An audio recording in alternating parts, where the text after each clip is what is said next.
Hello, എനിക്കിന്ന് കുറച്ച് നേന്ത്രക്കായ കിട്ടിയിട്ടോ. അപ്പോൾ നേന്ത്രക്കായ കിട്ടി കഴിഞ്ഞപ്പോൾ ഒരു ആഗ്രഹം ഒന്ന് കായ ഒന്ന് വറുത്താലോ എന്ന് വെച്ചിട്ട്. അപ്പോൾ അതിനായിട്ട് ഞാനൊരു മുറമെടുത്തു. മുറത്തിലേക്ക് 2 പടല കായ ചെത്തിയിട്ടു.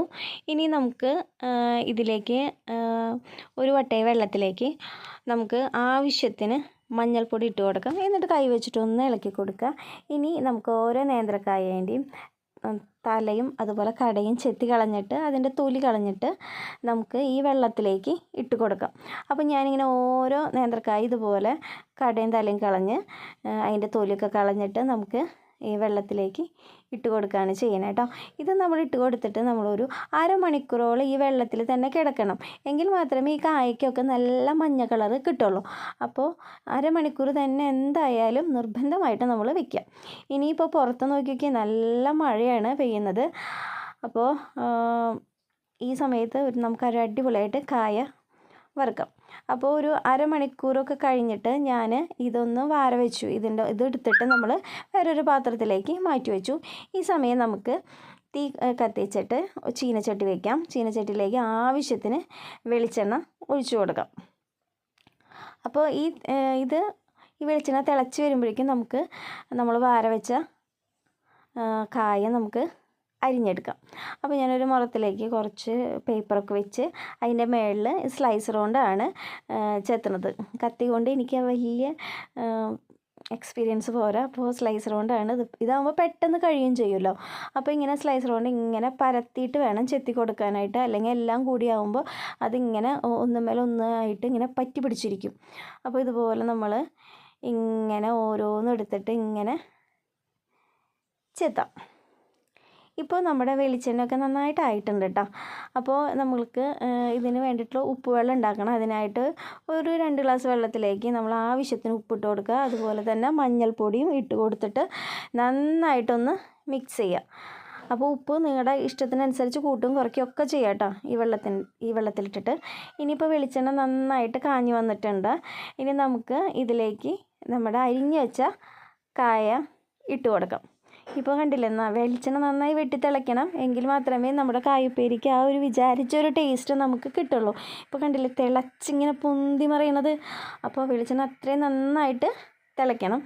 ഇനി നമുക്ക് ഇത് ഇടയ്ക്കൊന്ന് തിരിച്ചും മറിച്ചുമൊക്കെ ഇട്ടിട്ട് ഒന്ന് ഇളക്കി കൊടുക്കണം.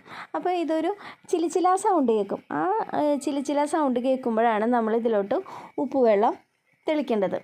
ഇപ്പോൾ നല്ല ഒരു ചില സൗണ്ടൊക്കെ കേൾക്കുന്നുണ്ട്. ഇനി നമുക്ക് ഇതിലോട്ട് ഉപ്പുവെള്ളം നമുക്ക് തെളിക്കാം. ഉപ്പുവെള്ളം ആവശ്യത്തിന് നമ്മുടെ ടേസ്റ്റ് അനുസരിച്ച് ഉപ്പിൻ്റെ അളവ് കൂട്ടും കുറയ്ക്കും എല്ലാം ചെയ്യാം.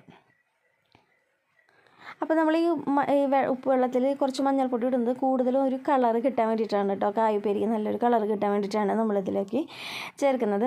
അപ്പോൾ ഈ ഉപ്പ് വെള്ളം ഒഴിച്ചതിന് ശേഷം ഒരു 3-4 മിനിറ്റ് കഴിയുമ്പോഴേക്കും ഇത് നന്നായിട്ട് ആയിക്കോളും. അപ്പോൾ ഇനിയിപ്പോൾ ഒരു 3 മിനിറ്റ് കഴിഞ്ഞപ്പോൾ ഞാനിതൊന്ന് മാറ്റി വയ്ക്കുകയാണ്. കറക്റ്റ് വറവായിട്ടുണ്ട്. അപ്പോൾ ഇതൊന്ന് മാറ്റി വയ്ക്കുകയാണ്. ഇനി നമുക്ക് അടുത്ത സ്റ്റെപ്പും ഇതുപോലെ ഇട്ടിട്ട് നമുക്കിങ്ങനെ വറുത്ത് കോരി മാറ്റി വയ്ക്കാം കേട്ടോ. അപ്പോൾ ഇനി നമ്മുടെ ലാസ്റ്റത്തെ ട്രിപ്പും കൂടി നമ്മൾ കായ ഇട്ടിട്ട് നന്നായിട്ടൊന്ന് വറുത്ത് കോരി മാറ്റി വയ്ക്കാം. അപ്പോൾ വളരെ ടേസ്റ്റാണ്. നിങ്ങളെല്ലാവരും ഇങ്ങനെ കായ വറുത്തിട്ട് ഒന്ന് നോക്കണം കേട്ടോ.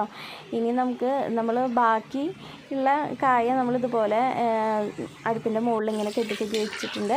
അതുപോലെ തന്നെ അവിടെ രാവിലെ കൊള്ളി പുഴുങ്ങിയിട്ടുണ്ടായിരുന്നു. കൊള്ളി പുഴുങ്ങിയിട്ട് ബാക്കി വന്നപ്പോൾ നമ്മളിതുപോലെ ചെത്തിയിട്ട് പിന്നെ കുറച്ച് കുടപ്പുളിയുണ്ട്. കുടപ്പുളിയും ഇതുപോലെ ഇങ്ങനെ സൈഡിൽ ഇട്ട് വെച്ചിട്ടുണ്ട്. കാരണം വെയിലൊന്നും ഇല്ലല്ലോ. അപ്പോൾ ഈ ചൂട്ടത്ത് കിടന്ന് ഇതിങ്ങനെ കിടന്ന് ഉണങ്ങിക്കോളും. അപ്പോൾ നമ്മുടെ കായപ്പേരി ഇവിടെ റെഡി ആയിട്ടുണ്ട്. ലാസ്റ്റത്തെ ട്രിപ്പ് നമ്മൾ ഇതുപോലെ വറുത്ത് കോരി മാറ്റി വെച്ചു. ഇനി ബാക്കി കുറച്ച് വെളിച്ചെണ്ണയുണ്ട്. ഈ വെളിച്ചെണ്ണയിലേക്ക് നമ്മൾ നേരത്തെ നമ്മൾ ചെത്തിയിട്ടിട്ട് കപ്പ കഷ്ണങ്ങളും കൂടി ഇട്ടിട്ട് നമുക്കിതുപോലെ ഒന്ന് വറുത്ത് കോരി മാറ്റി വയ്ക്കാം. ഇതിൽ കുറച്ച് ഉപ്പില്ലെങ്കിൽ നമ്മൾ നേരത്തെ തെളിച്ച് ഉപ്പ് വെള്ളമില്ലേ അതിലും കൂടിയും ഇട്ട് കൊടുക്കാം. ഞാൻ കുറച്ചേ തെളിക്കുന്നുള്ളൂ. നമ്മൾ പുഴുങ്ങുമ്പോൾ കൊള്ളിയിൽ ഉപ്പൊക്കെ ഇട്ടിട്ടുണ്ടായിരുന്നു. അതുപോലെ ഇനിയിപ്പോൾ ഇത് നന്നായിട്ടായിട്ടുണ്ട്. ഇതും നമുക്കിതുപോലെ മാറ്റി വയ്ക്കാം. ഇപ്പോൾ ഒറ്റ കാര്യത്തിൽ നമ്മൾ കായും വറുത്തു, അതുപോലെ തന്നെ കൊള്ളിയും കൂടി വറുത്തെടുത്തു. പിന്നെന്താ പറയുക, ഓക്കെ, നിങ്ങൾക്ക് ഈ വീഡിയോ ഇഷ്ടമായ നിങ്ങൾ ലൈക്ക് ചെയ്യുക, ഷെയർ ചെയ്യുക, സബ്സ്ക്രൈബ് ചെയ്യുക. അടുത്തൊരു നല്ല വീഡിയോ കാണും വരെ ഓക്കെ ബൈ, താങ്ക് യു.